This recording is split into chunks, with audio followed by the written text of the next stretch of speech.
There's probably nothing in the world that comes along with more questions than the topic of death. Where do we go when we die?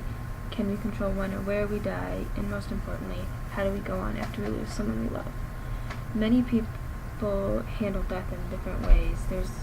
There's no right way to deal with it, and a lot of people think that ignoring it is the best way to deal with it, but the best way is to accept the fact that they're gone.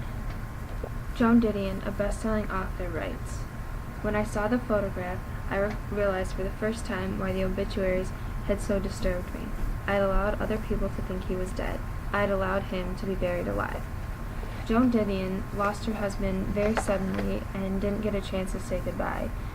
She couldn't accept the fact that he was gone, which made his death a lot harder.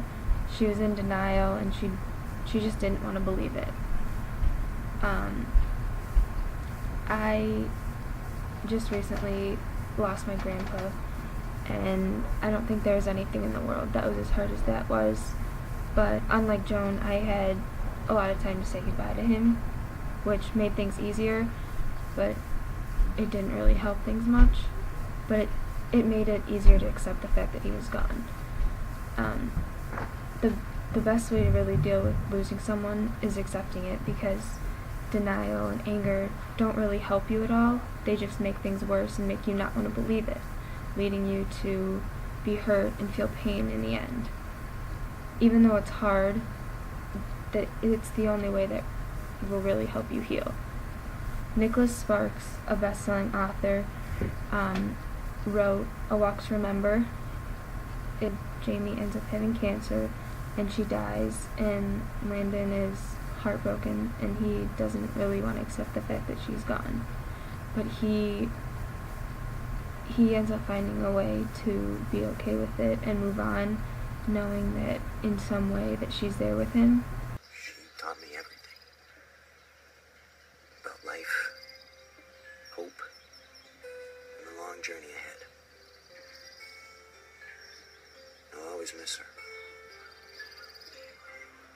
But her love is like the wind.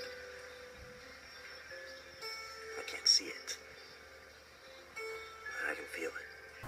People seem to come up with all kinds of crazy ideas, like the pain will go away if you ignore it, that you have to be strong in the face of a loss or tough time, and not crying means you're not sad. Ignoring it may work for some people, but the pain will never go away if you really ignore it.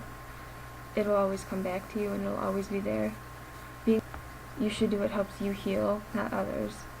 And crying isn't a sign of weakness, or if you don't cry, it doesn't mean you're not sad. People grieve differently. People all heal in a different way, and not one person is the same.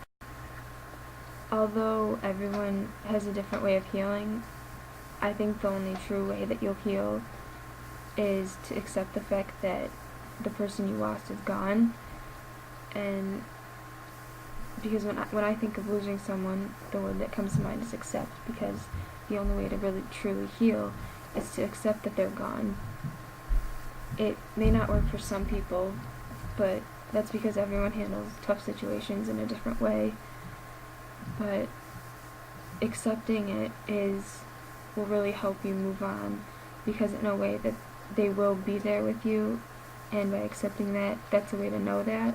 When people go through a crisis, everyone has a different way that they react. Some people ignore, some people decide to face it right then and there.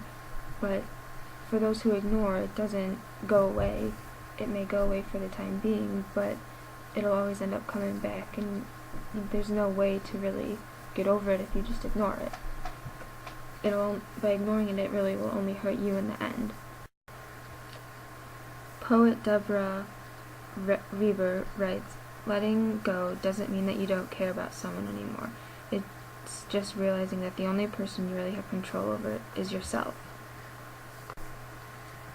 When we lose someone, there's no going back, and we just have to accept what's happened and that the person we love is gone, and that's the only way that we'll truly heal. Denial and anger are not going to help. Accepting means moving on and healing, even though it's hard. But in the end, it's what's really going to help you heal.